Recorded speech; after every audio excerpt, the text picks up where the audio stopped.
할렐루야. 지난 한 주간 동안 잘 지내셨나요? 오늘 설교 제목이 무엇이 능력의 근원일까입니다.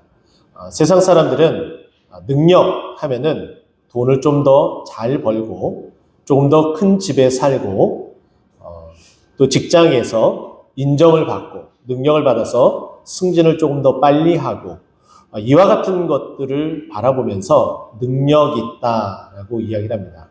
반면에 능력이 없다라고 표현하는 그 내용들을 보게 되면은 조금 더 물질적으로 풍요롭지 못하고 또 조금 작은 집에 산다거나 아니면 또 말단으로 직장 생활을 하거나 아니면 직장 생활 없이 지금 준비를 하는 그런 과정 가운데 있거나 이와 같은 삶을 살 때 능력 없다라는 말들을 하게 됩니다. 그런데 성경은 과연 우리에게 능력이 무엇인지에 대해서 우리에게 말해주고 있는데 저는 오늘 여러분과 함께 룻기에서 말하고 있는 능력의 근원이 과연 무엇인지 여러분과 함께 세 가지를 통해서 함께 나누고 싶습니다. 저는 첫 번째는 능력의 근원은 정도입니다. 정도라는 것은 바르게 나아가는 것이죠. 간단하게 표현하면은 하나님의 말씀대로 살아가는 것이 정도입니다. 또 뿐만 아니라 하나님께서 말씀하신 가장 기본에 충실한 삶, 예배하는 삶이고요, 기도하는 삶이고 하나님의 말씀을 붙들고 따라가는 삶을 말하고 있습니다. 오늘 보면 13절 말씀 보게 되면은 이에 보아스가 룻을 맞이하여 아내로 삼고라고 되어져 있어요. 매우 아주 간단한 표현입니다. 하지만은 이 말씀 속에 내용이 아주 깊이 있게 자리 잡고 있는데 그 내용을 설명해 드리면 이렇습니다. 룻기 1장 1절을 보게 되면은 이 말씀이 기록되어지는 시기가 언제인지 우리에게 설명을 해줍니다. 사사가 치리하던 때라고 우리에게 설명을 해주죠. 사사시대를 대표하는 사사시대가 어떠한지 우리는 성경을 통해서 또 정보를 또 얻을 수가 있는데요. 사사기 마지막 장 마지막 절 이렇게 여러분 머릿속에 기억하면 좋을 듯합니다. 사사기 21장 25절 말씀 보게 되면은 이렇게 말해주고 있습니다. 그때 이스라엘에 왕이 없으므로 사람이 각기 자기네 소견에 옳은 대로 행하였더라라고 말하고 있어요. 여기서 한 가지 우리는 알 수 있는 것은 하나님은 우리의 영원한 왕이십니다. 여러분 믿으십니까? 할렐루야. 네, 정말 그렇습니다. 하나님은 우리의 영원한 왕이에요. 그분은 태초에 세상을 창조하실 때도 왕으로서 모든 것들을 창조하실 뿐만 아니라 모든 것들을 다스리고 통치하셨어요. 그분은 왕으로서 한 번도 그 자리를 물러나신 적이 없어요. 그런데 사사기에 보게 되니까 왕이 없다, 이스라엘의 왕이 없다라고 말하는 것은 이미 이스라엘의 왕이신 하나님을 이스라엘 백성이 밀어내고 있다라는 뜻이에요. 하나님을 왕으로 여기지 않는다. 하나님을 왕으로 인정하지 않는다. 눈에 보이지 않는 하나님은 우리에게 왕이 될 수가 없다. 다른 나라의 왕들이 있는데 눈에 보이는 그 왕은 절대 권력을 가지고 나라를 다스리고 통치하기 때문에 부국강병하고 또 외국이 아무리 침투를 하고 자신들에게 쳐들어와도 그들이 막아낼 수 있는 힘이 있지 않느냐. 우리에게도 그런 왕이 필요하지 눈에 보이지 않는 왕은 필요하지 않다. 이렇게 하나님을 저 멀리 밀어낸 것이 사사시대의 이스라엘 백성들의 모습이었습니다. 그런데 놀랍게도 오늘 본문 말씀이 이야기가 되어지는 이 룻의 이 가정사를 보게 되면은 매우 놀라운 표현이 한 가지 나오게 됩니다. 시아버지겠죠? 엘리멜렉이라는 사람이 등장하게 됩니다. 이 엘리멜렉, 히브리어 원어의 뜻을 살펴보게 되면 엘리, 우리가 잘 알고 있죠? 예수님께서 십자가에 못 박혀 돌아가실 때도 엘리 라마 사박다니라고 표현을 했어요. 그럼 이 엘리는 무슨 뜻이냐? 나의 하나님이라는 뜻입니다. 멜렉은 말락, 왕이라는 뜻이에요. 나의 하나님은 왕이라는 표현이에요. 매우 이율배반적이죠. 분명히 이스라엘 백성들이 하나님을 왕으로 인정하지 않고 밀어내버렸어요. 배척을 했습니다. 그런데 엘리멜렉은 그 이름의 뜻이 나의 하나님은 왕이라는 뜻을 가지고 있어요. 그런데 이름에 걸맞지 않게 잘못된 삶을 살고 있었던 것이 엘리멜렉의 모습이었습니다. 우리도 좀 이와 같은 모습을 가지고 있지 않나라는 생각을 해봅니다. 일주일 동안 여러분 믿음 생활을 하기 위해서 그 믿음을 지켜나가기 위해서 고군분투한 줄 압니다. 자, 그런데도 우리의 삶 가운데 곳곳을 살펴보게 되면 우리는 믿음의 사람, 크리스찬, 믿는 자라고 이야기를 하죠. 또 교회에서 직분도 받았습니다. 그런데 이와 같은 믿음의 사람, 크리스찬, 직분을 받았음에도 불구하고 우리는 그에 걸맞지 않게 살아가고 있습니다. 우리의 욕심, 우리를 유혹하는 사단의 유혹, 이것들로 말미암아 우리는 늘 죄 가운데 노출되어져 있어요. 엘리멜렉도 마찬가지였습니다. 자신의 이름은 나의 하나님은 왕이다라고 그런 고백된 그 이름을 가지고 있음에도 불구하고 하나님을 왕으로 모시지 않고 자기 뜻대로, 자기 의미로 살아가고 있어요. 저는 이것을 한자로 아주 간략한 표현을 쓰면 부정이다. 정의로운 것에 아니 불자를 써서 부정된 모습, 부정된 삶을 살고 있는 자의 모습이었다라고 말씀드리고 싶어요. 이렇게 부정된 모습은 정도를 거둘 수가 없습니다. 엘리멜렉이 이 예루살렘, 이 베들레헴, 이 인근 지방에 기근이 찾아왔습니다. 그러면 많은 사람들이 다 이 기근으로 인해서 떠나가는 것은 아니에요. 근데 특별히 이 엘리멜렉은 자기 가족을 거느리고 이 베들레헴을 떠났다라고 이야기를 합니다. 근데 오늘 본문 말씀을 보게 되면은 기도한 흔적이 없어요. 너무나 안타깝죠. 하나님의 사람이고 하나님을 왕으로 모신다면은 당연히 하나님 앞에 기도하는 모습이 비춰져야 됩니다. 이스라엘 백성들이 하나님 앞에 기도하지 못함으로 말미암아 정말 올무가 된 사건이 하나가 있었습니다. 이스라엘 백성은 하나님의 명령에 따라 기도하면서 아침 일찍 일어나 가나안 땅을 정복하러 나아가게 되었죠. 근데 승승장구했습니다. 물론 중간에 아이성에게 패배한 일도 있었지만은 결국은 그 위기도 극복하고 넘어가게 되면서 여리고성과 아이성을 패퇴시키고 승리하게 되었습니다. 그 모습을 바라본 그 지역, 그 인근 지역의 기브온 거민들은 자신들이 꾀를 내어서 자신들이 멸망당하지 않고 이스라엘 백성, 정말 이 여리고와 아이성을 물리친 이 이스라엘 백성들과 싸우고 싶지 않고 화친해서 자신들의 생명을 보존하기 위해서 멀리서 온 것처럼 거짓으로 꾸미게 됩니다. 자, 이때 이스라엘 백성들이 그 속임수에 넘어가게 돼요. 그래서 화친을 맺게 되죠. 그 조약으로 말미암아 이 기브온 거민이 이 이스라엘 백성과 함께 살게 되는 오점을 남기게 됩니다. 그들과 함께 살게 된다는 것은 그들이 살고 있는 그 지역에 우상 숭배가 있게 되고 그들의 그 모습을 바라보면서 하나님 앞에 온전히 다가가지 못하도록 걸림돌을 스스로가 만들어버린 좌초된 일이었다라고 볼 수가 있어요. 자, 이때를 어떻게, 무엇 때문에 이런 일이 벌어졌는지 여호수아서 9장 19절은 이렇게 말해주고 있어요. 무리가 그들의 양식을 취하고는 어떻게 할지를 여호와께 묻지 아니하고, 하나님 앞에 기도하지 않았다는 거예요. 묻지 않았다는 거예요.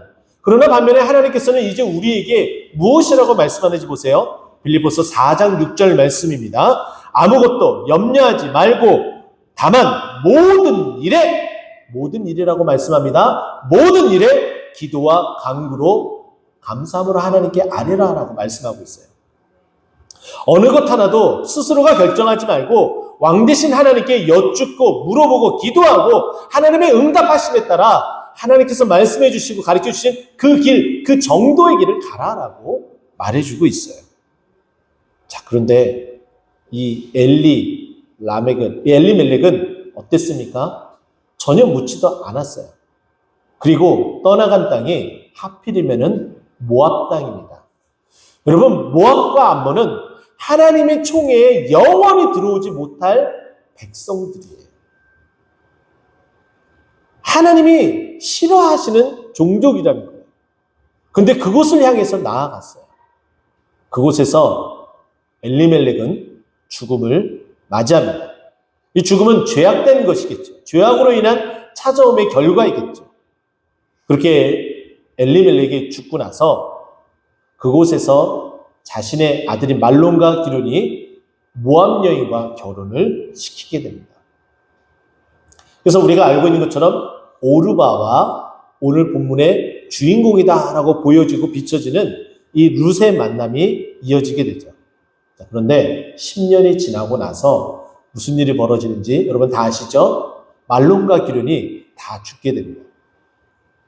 이제 나오미와 오르바와 룻 세 명의 과부, 2대에 걸친 세 명의 과부가 한 집에 있게 돼요. 여기서 이제 살아봤자 더 이상 희망도 없거니와 10년이라는 시간이 지나면서 이제 기근도 다 어느 정도 해결이 되어지고 이제 베들레헴에 가서 내가 사는 것이 마땅하겠다라는 생각이 들어서 이제 떠나려고 이제 채비를 합니다. 자, 이때 나오미가 자신의 며느리 둘과 헤어지기를 결심하고 너희 부모, 너희 가족으로 떠나가라 라고 이야기를 해요. 그런데 우리가 잘 알고 있는 것처럼 오르바는 그렇게 해서 자기의 가정으로 모압 땅으로 그곳에서 그대로 있지만 룻은 시어머니인 이 나오미를 쫓아서 베들레헴으로 오게 됩니다. 그 오게 된 시점부터 일어나는 일이 룻기 2장에 기록되어져 있어요. 자, 때는 보리 추수를 하는 때였습니다.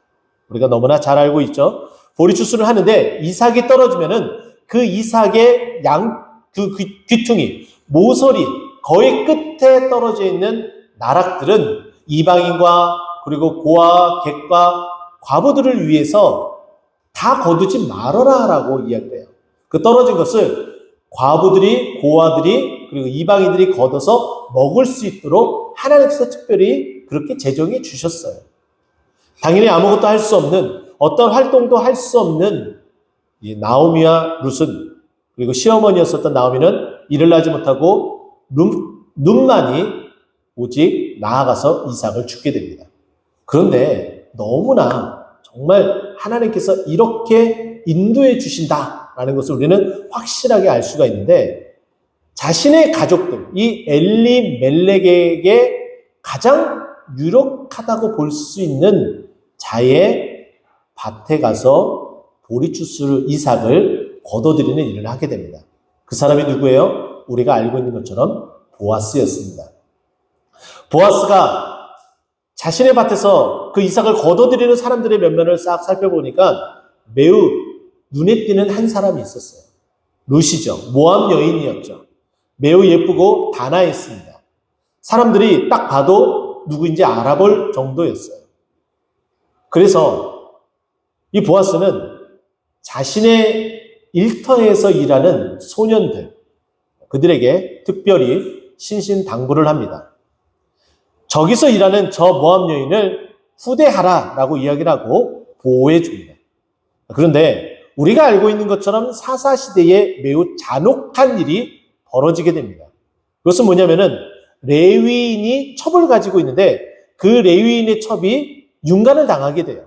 그 윤간당한 그 사건에 너무 분이 차서 이 레위인이 어떻게 하냐면은 자신의 그 윤간되어져서 쓰러진 그 첩을 사지를 12조각을 내서 각각 지파에게 보내는 그런 일을 자행하게 됩니다. 사사시대가 바로 그런 시대였어요. 언제든지 아름답고 그리고 언제든지 자신의 마음에 들기만 하면은 언제든지 힘의 논리에 의해서 누군가를 억압하고 상처를 줄 수 있는 그런 시대였다는 거예요. 당연히 룻도 그와 같은 위험에 노출되어지는 상황이었다는 거죠. 그런데 어떻습니까? 보아스가 특별히 보호해줘요. 그리고 보아스도 정말 자신이 마음만 먹으면 언제든지 그와 같은 일들을 행할 수 있었어요. 사사시대를 특정짓는 이와 같은 모습들을 나오미는 그대로 자신이 행할 수 있는 방법을 그대로 사용을 합니다. 자, 보아스가 사람들과 함께 같이 밭에서 누워서 잠을 자게 되죠. 그때 그 상황을 정확하게 알고서 나오미가 자신 며느리 룻에게 이렇게 이야기합니다. 깨끗이 단장을 하고 그리고 보아스가 누워있는 그 발치의 그 이불 안에 들어가서 함께 합방을 해라. 그래서 그 유력한 자에게 기업 물을 수 있도록 해라라고 그와 같은 방법을 전해주죠. 정당한 방법으로 볼 수도 있지만은 그렇지 않는 모습입니다. 자, 그런데 보아스는 어떻습니까?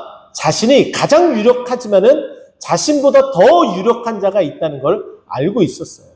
그래서 자신이 직접적으로 룻을 그 자리에서 자신의 아내로 맞아들이지 않고 이렇게 이야기합니다. 나보다 더 유력한 자가 있기 때문에 그에게 가서 기업 무르지 않으려면 신발을 던지면 내가 다음 유력자이기 때문에 내가 룻을 내 아내로 맞아드리겠다라고 이야기를 하게 되죠.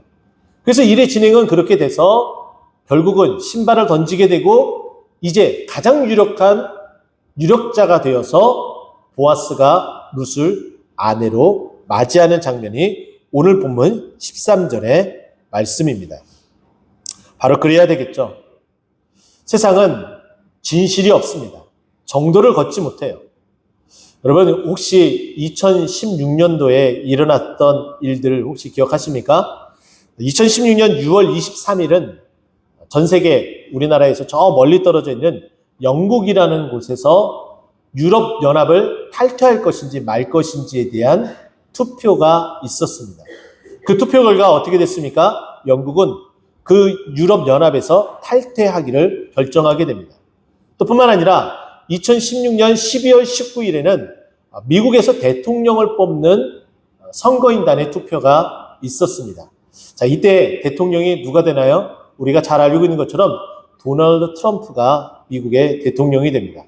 이와 같은 세계의 정세가 이렇게 돌아가는 모습들, 그리고 그때 당시 이와 같은 모습을 통해서 사람들이 가장 많이 검색을 하면서 이전에 사용하지 않았었던, 잘 사용하지 않았었던 그 단어를 더 많이 사용을 해서 옥스퍼드 대학교에서 올해의 단어를 선정하게 되는데 이 단어를 선정하게 됩니다. 그 단어 무엇이냐면은 포스트 트루라는 단어를 사용하게 돼요. 이 단어의 뜻은 뭐냐면은 포스트, 없다라는 낫의 의미가 있다면 트루, 진실이 없다, 왜곡됐다라는 단어의 뜻이에요.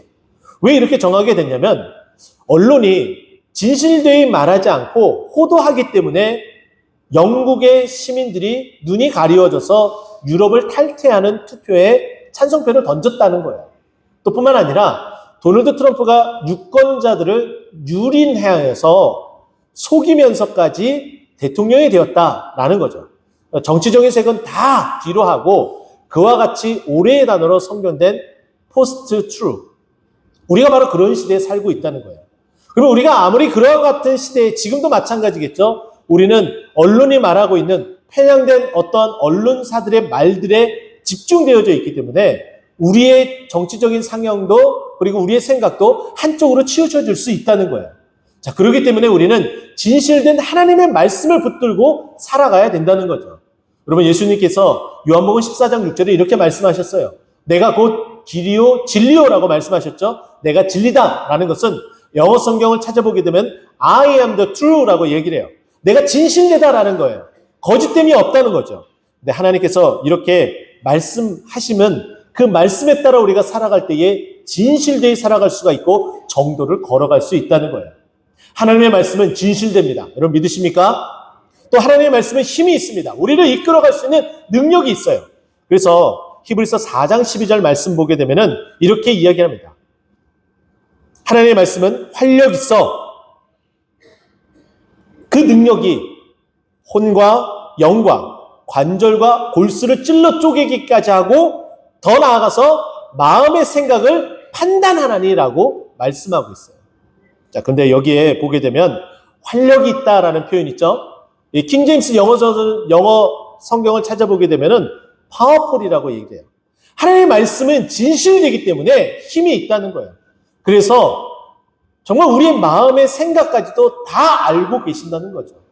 우리가 정말 바르게 살아가느냐 살아가지 않느냐 하나님께서 다 아신다는 거예요. 우리의 힘의 능력은 다른 어떤 것이 아니라 하나님의 말씀인 줄 여러분 믿으시기 바랍니다. 또 뿐만 아니라 기도 생활에서 그 능력이 나오는 줄 여러분 믿으시기 바랍니다. 바로 그 정도를 걸어갈 때에 우리에게 능력이 있어서 하나님께서 주신 그 능력으로 우리는 승리할 줄 믿습니다. 두 번째, 저는 섬김이 그 다른 어떤 것보다도 힘의 근원의 능력이에요. 능력의 근원이 된다는 거죠. 섬김이에요. 자, 오늘 본문 말씀 보니까 너무나 재미있는 이야기가 나와요. 그 여인들이 17절 말씀 보니까 룻이 낳은 그 아들의 이름을 오벳이라고 이름을 지어줘요. 이 오벳이라는 이 이름의 히브리어 원어의 그 원형, 이 단어의 원형을 살펴보게 되면 아바드라는 단어를 사용합니다. 아바드의 분사형이 오벳이에요. 그래서 오벳이라는 이름의 뜻을 여러분들이 쉽게 검색을 하게 되면 알 수가 있는데, 섬김이라는 뜻이 있고 또 섬김, 종이 섬기죠. 그래서 섬김, 종 이런 뜻을 가지고 있습니다. 그런데 이 단어의 원형이었던 아바드, 이 아바드라는 이 단어가 예배하다, 구부리다 이런 뜻을 가지고 있어요. 우리의 힘의 근원의 능력은 예배하는 데 있는 줄 여러분 믿으시기 바랍니다.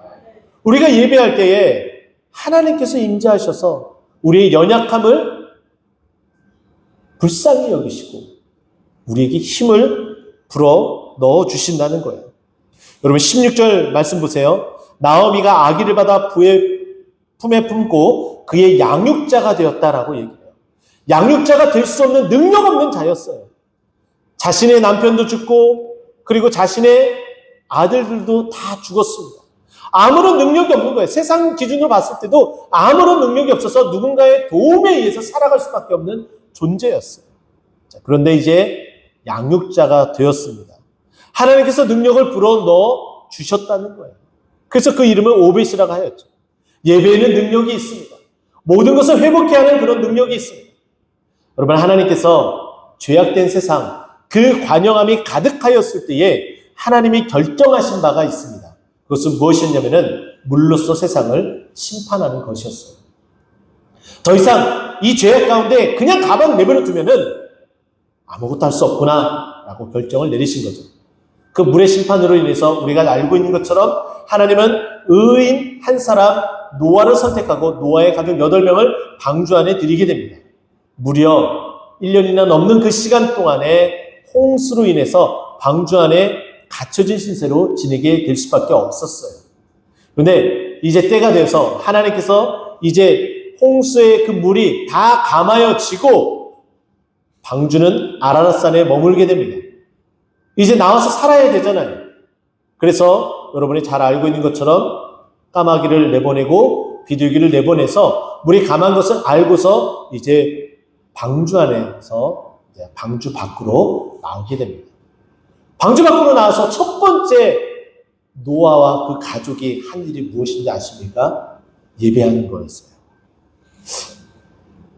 창세기 8장 20절 말씀 보면은 방주 밖으로 나와서 여호와를 위하여 제단을 쌓았고라고 말씀하고 있어요. 그런데 그 제단을 쌓은 그 예배를 드린 그 노아의 그 예배를 하나님께서 어떻게 하셨는지 창세기 8장 21절은 이렇게 이야기를 하고 있습니다.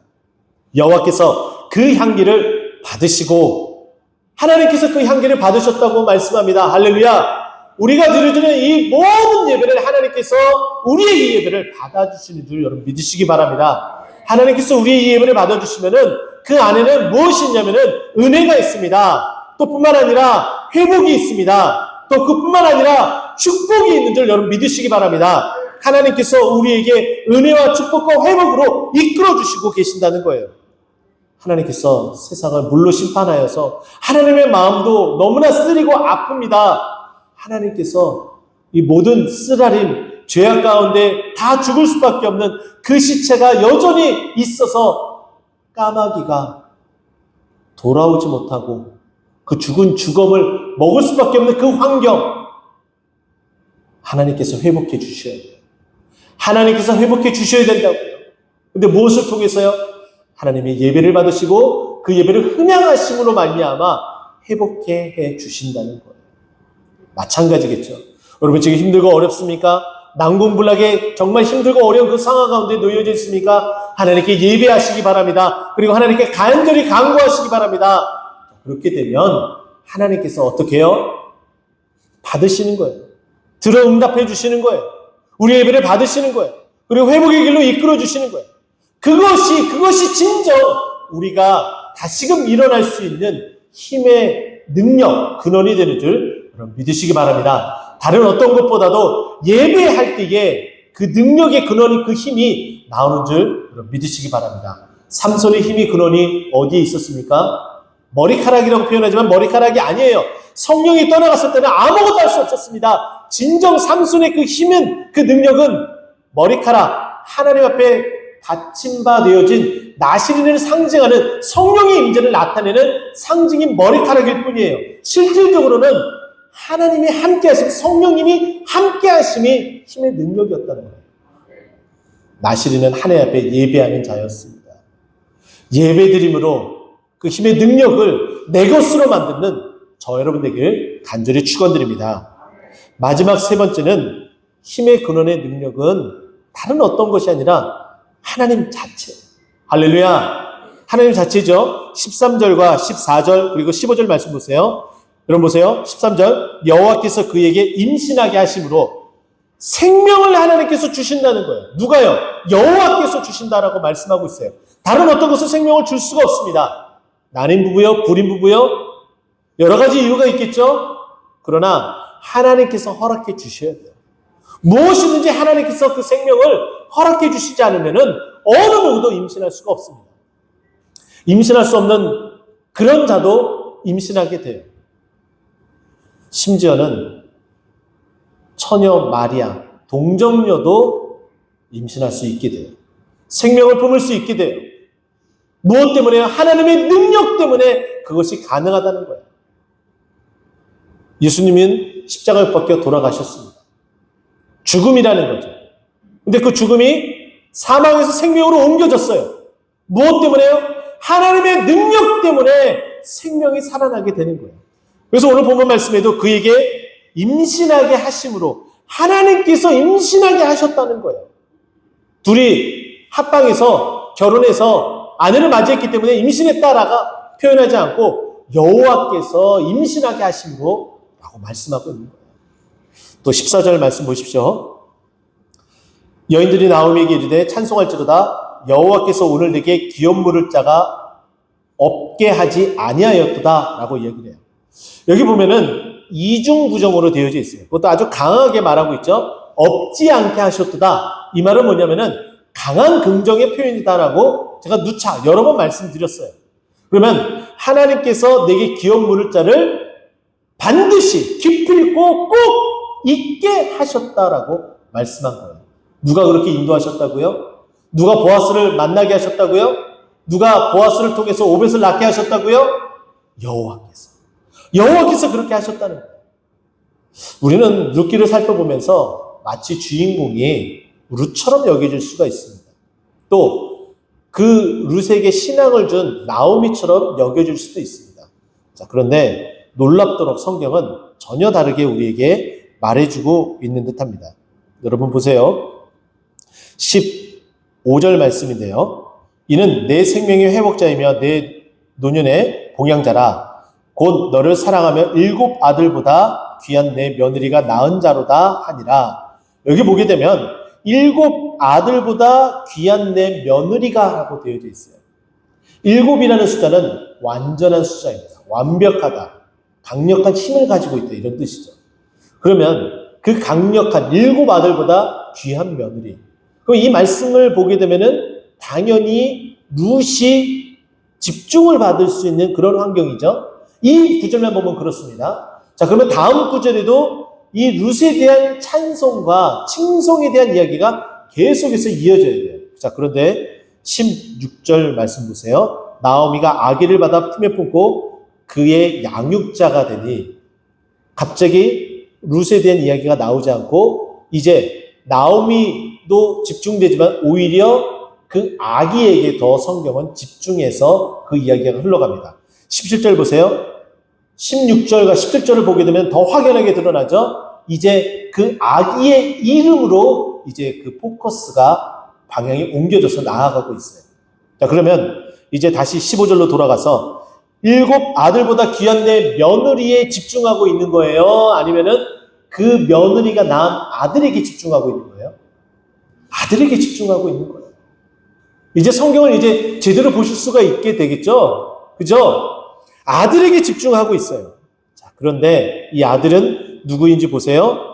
오늘 본문 말씀에 보니까 하나님의 예배하는 종, 섬기는 그런 뜻을 가지고 있는 이 오벳이 누구인지 성경은 그 후에 일어나게 될 일들을 이미 다 알고서 후대에 기록을 하는 말씀이기 때문에 이렇게 서술을 하고 있습니다. 다윗의 아버지, 그리고 이새의 아버지.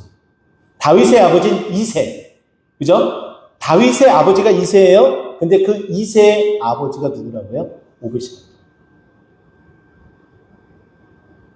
오벳이 구원 사역에 이어지는 다윗에 이르기까지, 그리고 그 다윗이 예수 그리스도에 이어지기까지 그 중간 역할을 너무나 정확하게 하고 있는 사람이라고 우리에게 말해주고 있습니다. 욕심이 잉태한 즉 죄를 낳고 죄가 장성한 즉 사망을 낳습니다. 우리의 욕심은 우리를 더 부하게 만들지는 않습니다. 우리가 원하는 것을 다 얻게 하지도 않습니다. 오히려 그 반대로 하나님에 집중하지 못하고 오히려 내가 쓸 수 있는 방법, 술수들만, 그리고 잔머리만 오히려 더 가득 채울 뿐이라는 거죠. 그런데 이 욕심은 죄악을 낳게 되는데 죄의 결과는 무엇이냐면 로마서 6장 23절 말씀은 죄의 삭은 사망이다라고 말하고 있습니다. 점점 하나님과 거리가 멀어지게 하고 있죠. 그래서 로마서 3장 23절은 모든 사람이 죄를 범하였으며 하나님의 영광에 이르지 못했다라고 이야기해요. 우리가 하나님과 멀어지면은 하나님의 영광에 이르지 못해요. 우리가 정도로 걸어가지 못하고 하나님께 기도하는 생활을 하지 않는다면, 하나님의 말씀을 따라 살아가지 않고 예배하지 않는다면 우리가 하나님과 점점 멀어질 수밖에 없습니다. 하나님의 영광에 이르지 못하게 되는 그런 삶을 살게 됩니다. 그런데 하나님께서 우리와 가까이 해주시겠다고 말씀하셨고, 우리는 하나님과 더 가까이 하기 위해서 하나님을 가까이 해야 됩니다. 그것이 능력의 근원인 하나님과 가까이 할 수 있는 방법입니다. 하나님의 말씀을 따라 사는 거죠. 그래서 하나님이 과연 어떻게 하면 우리가 하나님과 가까워질 수 있냐, 이것을 나누도록 하겠습니다. 우리 예수님은 하나님께 갈 수 있는 유일한 길입니다. 그렇기 때문에 우리는 더욱더 예수님과 더 가까워져야 된다는 것이죠. 나오미가 하나님과 정말 가까운 자였을까요?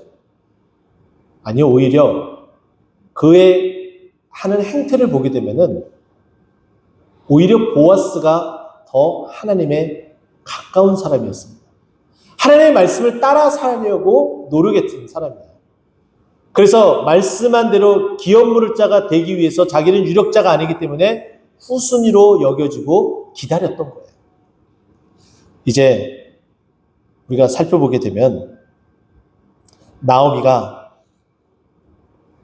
그 아기를 받으면서 하나님을 찬송하는 일이 있게 되죠. 그 여인들이 또 찬송하게 되죠. 하나님을 예배하는 것은 하나님의 기뻐하시는 일이에요. 믿음이 없이는 하나님을 기쁘시게 못한다라고 히브리서 11장 6절에 말씀하고 있고요. 또 로마서 12장 1절 말씀 보면은 하나님의 기뻐하시는 거룩한 산제사로 드리라, 이는 너희들을 영적 예배리라. 예배하는 것이 하나님과 가까워지는 거예요. 또 믿음 생활 잘하는 것이 하나님과 가까워지는 거예요. 이제 말씀을 마무리하도록 하겠습니다. 우리가 진정 능력 있는 삶을 살기 위해서는 어떤 삶을 살아야 될까요? 정도, 하나님이 말씀한 대로 말씀에 따라 사는 삶, 기도하는 삶, 예배하는 삶, 하나님과 더욱더 가까워지는 믿음 생활하는 삶, 이것이 진정한 능력 있는 자의 삶입니다. 하나님의 그 능력이 우리를 이 세상 가운데서도 꼬리가 되지 않게 하고 머리가 되게 하며 또 우리를 저 천국으로 인도하기에 조금도 부족함 없게 우리를 그 능력으로 인도할 줄 믿고 그 믿음 가운데 생활하는 저와 여러분 되길 간절히 축원드립니다.